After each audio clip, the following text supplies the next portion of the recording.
Hey, I'm Mark, And I am Craig. and this is Songwriter's Tales. And today, Artist Spotlight Series. This one's different. This one's a little different. We're going to talk about the blues, man. The blues, baby. The blues. Got the blues. Got a Christopher Wyze on. Really cool story, Craig. Yeah. Christopher, we didn't know a whole lot about Christopher. His publicist got in touch with us and sent us what he's been doing. And we said, let's get him on like right now. So he's on right now. And for all of you blues enthusiasts, all of you people out there who aren't even sure what the blues is, you need to listen to this guy. This man has passion and knowledge of the blues. Well, and he's got a record coming out that shows you how passionate he is about the blues. Yeah, he does. And he's all about it, and I think you're going to be all about it. For sure. So what do you say about it, Mark? I say, let's do it.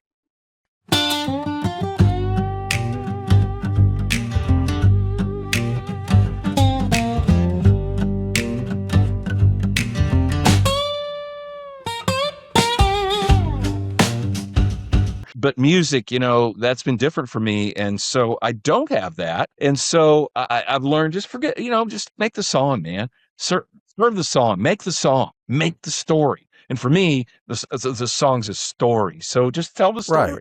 Now, a song is a 3-minute movie. Words in these things that I'm like, I can't even sing. I can't even get all those syllables in. But it's like, once I did this record on Learn, it's like, you know what? That's kind of opening my eyes a little bit. I can do other stuff, man. Yeah. Let's take that into, let's talk about your new project. It's called Naptown Blues. Yeah, it is. And we'll have all this up. I'll have lower thirds up so everybody will be able to find it. But first, talk about, we were talking about this on the pre-show, and I said, whoa, save that. That's really good.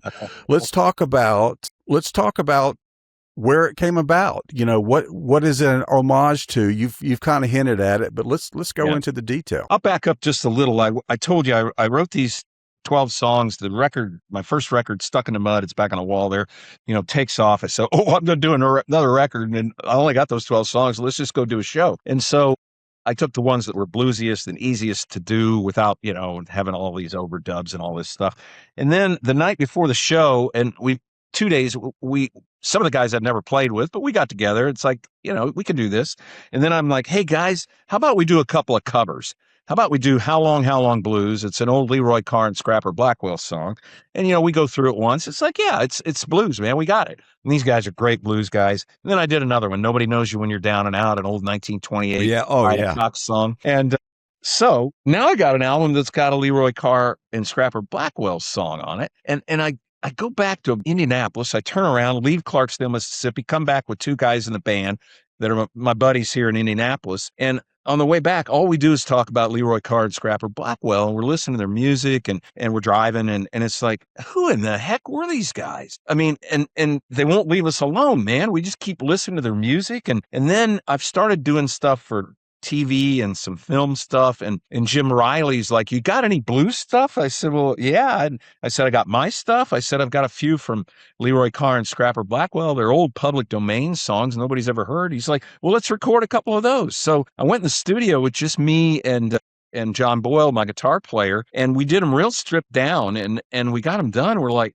hey, JB, let's do a whole album of this stuff, man. And you know what? Let's record it here in Indianapolis, and let's get Murph, our bass player, nothing else. No drums, no keyboards, just real simple. Let's try to not do 20 takes on the damn thing, and let's just do it like they did it as best we can. We didn't do it like them, but as best we could. And so it became this thing of where I got obsessed with Leroy and Scrap. I spent several days at the Indiana Historical Society going through their archives. And there's a guy that named Duncan Sheet who rediscovered Scrapper Blackwell in 1959. So their story is they were born very they both moved here. Leroy maybe at age 5, Scrapper at age 2. They're Indianapolis guys. They were introduced by a guy who owned a record shop, and a couple of weeks later, he had sold Vocalion Records. He talked Vocalion into bringing equipment to Indianapolis to record these guys and some other people on a talent scouting trip. Well, they recorded them in a spare room of a radio station here in June of 1928. One of them was How Long Blues, one of the greatest blues songs ever. It's the first time they ever recorded anything. And then, so here are these guys, and we got this music, and it's like, we're going to do it in Indianapolis. I am going to go find out as much as I can about these guys. The record comes out with 24-page booklet that tells their story as best as I could tell it as a writer. And it's got all their lyrics. They need to, it's just important to me that be out there. I tried to find more. I found a guy in the Netherlands who wrote this book about Leroy Carr. I read the whole thing. I found out one thing I hadn't already learned about the guys. There's, and it dawned on me, it kind of dawned on me sadly that there's no stuff about these guys. And why is that? Because they were race records artists. That's what the records were called, race records. Vocalion had a race records series, OK Records, Columbia. They all had their race records. And what that meant, it was by black musicians for black audiences. And it didn't go any further than that. And so, when they did a gig, they didn't do posters. They just did a gig, Yeah. There are no handbills. No. There weren't big stories in the paper about these guys. Nobody shot 1,000 publicity shots of them. There's 2 photographs of Scrapper and Leroy together. They recorded 200 records, some of the greatest blues songs ever, and there's 2 photographs of them. That's it. And I'm not going to quit until I see if I can find more. But this guy in the Netherlands with this thick book here, he found one that I didn't know of. That's the only one I found. It was Leroy Carr when he was in the Army in 1920, and but that's the only photo I've never seen of them. And so. I don't know where we were going, but man, that's where the record came from. And we recorded it here in Indianapolis at Postal Recording Studios. It's a studio in a building that's an old post office from the early 30s and about 2 miles from where Scrapper and Leroy first recorded their first records. And I have reason to kind of imagine that, and I think it may even be true that post office might have delivered mail to Scrapper Blackwell, because he lived somewhere near that old post office. Cool. And Leroy died in 1935 at age 30. He drank himself to death. Scrapper did a few more songs and then he quit. And he wrote a song about, I've lost my good friend Leroy Carr. And that was the end of Scrapper Blackwell. Until he was rediscovered by Duncan Sheet and a few others. And I went and spent 2 full days going through everything that Duncan Sheet gave to the Indiana Historical Society. I held in my hand a record contract from Francis Blackwell, Scrapper Blackwell, with a record label in the UK that Duncan Sheet hooked him up with. He rediscovered him in 1959, and he did another record. He did a couple of more, and then he was murdered in Indianapolis in 1962. And he started his thing going again, and he was snuffed out. The murder's never been solved. And there you go. That's Leroy Carr and Scrapper Blackwell. And their music is alive everywhere, and nobody knows these guys. So that's how we got all kind of wound around the axle to do Naptown Blues, which is a track on the album about Indianapolis and the scene of the time, which it's a song that I was like, man, that's the weirdest damn song I've ever heard, but we're going to figure out how to do it. And it's like, I didn't know how they did that. It's like, oh man, how did he sing that? It's weird, but like we were talking, he just jammed it in there. He just did it. You get it. Hey, and I'm going to mention to our audience, when listening to Christopher, so here's the difference. When you listen to a musician that is playing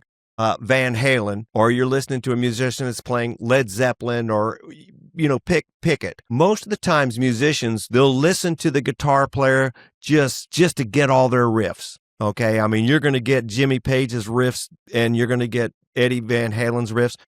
The difference between I'm making up a number, 95% of the musicians that are covering other genres, here's the difference. Christopher, for you that are listening out there, he understands the soul and the lives of these musicians. This is the difference here. Christopher has done his homework. He has dug in. He's like a private detective. And as a songwriter, when you are writing a story, for instance, if you're really digging in and making sure that you have all the details down, that you're not just throwing something in there, but you're really working hard at it, sweating, waking up in the middle of the night, and you're thinking about it. That's the difference. There's where the soul comes in. So I want to encourage you, you pick up Christopher's albums, listen to his stuff, because now you know where this man's coming from, and that makes a big difference. You're going to hear that. You're going to hear that. I just want to throw that in, brother. Well, I appreciate that so much, Craig. You know, and the other thing is, look at me. I'm an old white guy, and I'm singing the blues. And some I didn't people notice. You say, oh, you know, you're at fantasy. You're white, man. You're white. Scott didn't tell us that. Wait a minute. That's not. Sorry. You're not supposed to be singing the blues. I am what I am, man. That's in one of my songs. I don't know what that is. It's in a lot of stuff. But you know what? This is all about the love of the blues. I don't care. And I can't sing like the guys I want to sing like. My voice doesn't sound like that. When I sing, you can understand the words I sing. It's like, I'm not going to try to put on a phony, gravelly voice guy. That's not me. Yeah. And I love the fact that they've got some great stories, Leroy and Scrapper. And if you understand every word and you follow the story, I'm happy. And maybe they didn't articulate like I do, but that's the way I'm going to do it. And then Jerry Murphy, who played a bass guitar, not an upright bass, but a stringed bass guitar on this, big fat thing, right? Yeah. And John Boyle played guitar, and we listened to the songs and we got the songs, but we're trying to copy those guys. We're trying to make their songs as best as we could make them. And I played the harmonica. Those guys didn't have harmonica, and I didn't put the harmonica microphone cut like this and make it all crunchy like the Chicago guys, blues guys did. I did it like I thought they would have done it. They would have stood behind the microphone and played this sweet little harmonica. And so that's what we tried to make with these songs, is make them like we know how. They're going to sound a little more modern, but like you said, I hope they sound real and pay tribute to these guys. Well, they for sure. They do. And I was going to say, I go back to the word authentic. It's like you did these the way you wanted to do them, but you also did it as a tribute and an homage to them. And I think that, again, it's what makes stuff great. It's like you can listen to stuff and you can go, okay, it's all right. But then you listen to stuff and like Craig was saying, you go, God, he just put 2 extra measures in that, but I don't care. Because it sounds great. It sounds like him.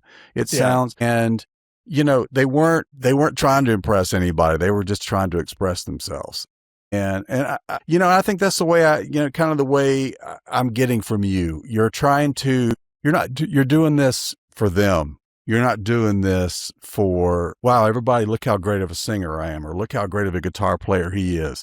It's look how great these songs are. It's love and respect. It's love and respect. It's coming across. And, if I would have been 25 years old doing this, I would have been doing it to become famous. I would have been doing it to get rich. I've already done that shit. I mean, and I don't take that the wrong way, but I've already. No, I hear you. I exactly. A career that made me angry and burnt me out.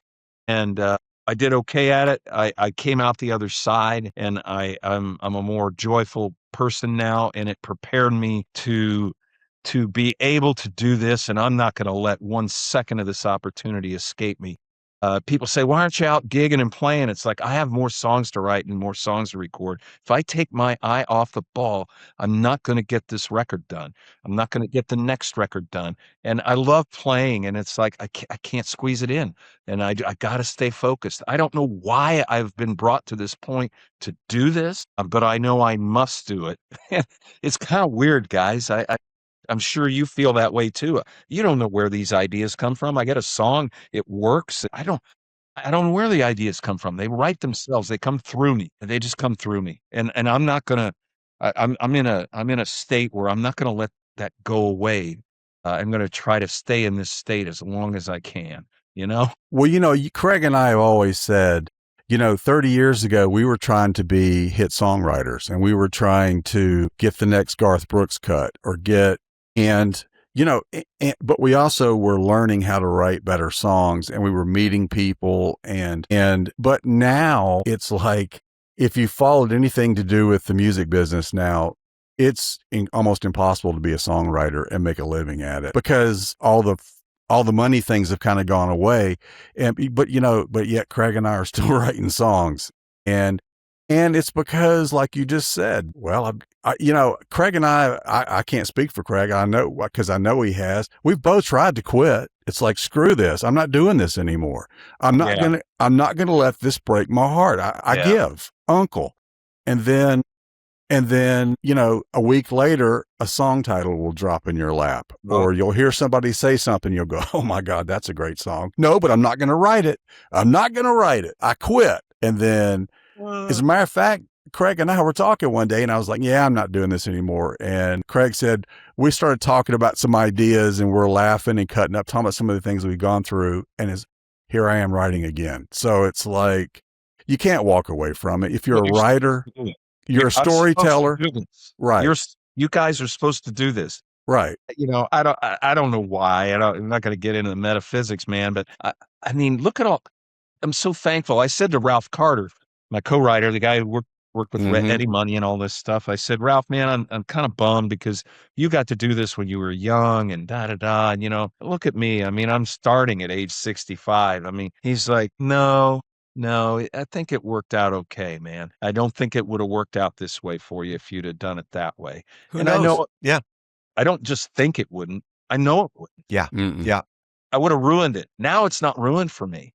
I love it. It's every day is a joy for you. It's my gosh, it's a new discovery or a new. Well, I get to talk to you guys today. I'm like, I'm serious about that. It's like, I get to do this? Really? This is so cool. Yeah, well, and we Craig and I feel that way too. We have if you're a musician and especially if you're right-brained, like most writers and musicians are, you go through this, you have these ebbs and flows and these ups and downs. But if, Skip Ewing, who's probably one of my favorite songwriters on the planet in Nashville, said, if you truly are a writer, whether it's a songwriter or an author or this, he said, you can't quit because the muse won't let you quit. But you can say, I quit. And he said, okay, yeah. And they just laugh at you. And the next thing you know, you've got an idea for a song, or you have an idea for your next book or whatever. Yeah. And like you said, if you think about it, we're extremely lucky to be able to do what we do, because most people, I'm not saying songwriters are, but they're not a dime a dozen. People who are true storytellers. And if you have a gift for storytelling, you're rare.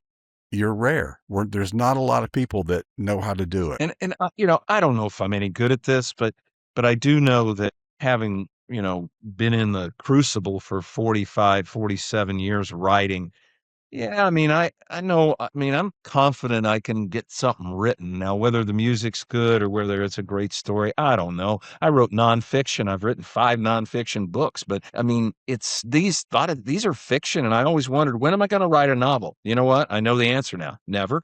I write songs, and they're 200 or 300 words. Dude, that's like getting a hall pass, man, because I don't have to write an 80,000 word book. Man, I was going to say, I've done both. I've got a book, and trust me, songs, which I've always told Craig are like 3-minute movies to me. Yeah. I agree with you. It's like, it's a luxury to just have to write 3. Well, I'll tell you, when I started writing, I was just writing poetry in school, and it was really because of my home life and all that. It was all therapy for me to just write stuff out, like journaling, but then putting a poetic slant to it, and that's and I'm still the same way, man. When I'm going through stuff up here, either real or made up, that writing stuff just keeps me. It's like a release valve, and it's also like a to me, it causes me a lot of times to just reevaluate things. If I write something, go, man, I need to think about that a little bit more.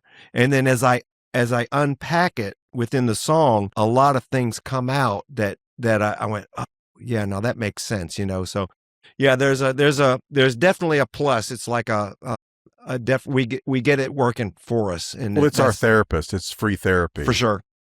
Yeah, sure. and it's been a little different. It's kind of interesting. I was so steeped in writing on command that, I mean, that's still the way I do this. It's like, Ralph, we're going to record in November. That means you and I need to get together here in March and da da da. And so I got to start writing a few songs here.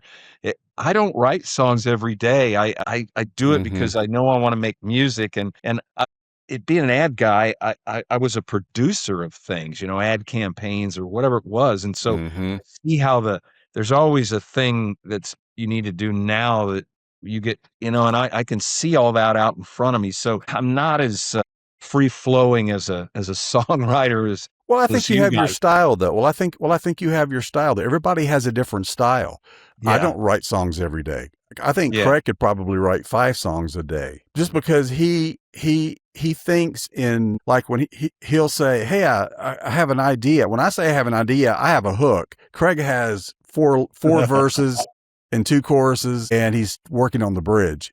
And so, I mean, everybody writes differently, but I Yeah. think it's what works for you. I mean, and as if you were a copywriter, for 45, 46 years, I mean, as I told you, I'm a copywriter too by trade. And you do, I mean, for me, it gave me the discipline to sit down and tell a story in 3 minutes. And, because, I work in video all day, every day for people, and, people's attention spans for video is like, thanks to TikTok, is about 8 seconds now. So, video scripts used to be 3 minutes. Now you're lucky if you get 30 seconds. So I get it, but I think it's made you the writer that you are. And, Craig, his journaling is probably why he can write whole songs just sitting down. I can't do that. I mean, I can write something down, but then then the editor kicks in, and I'm like, okay, I don't know if I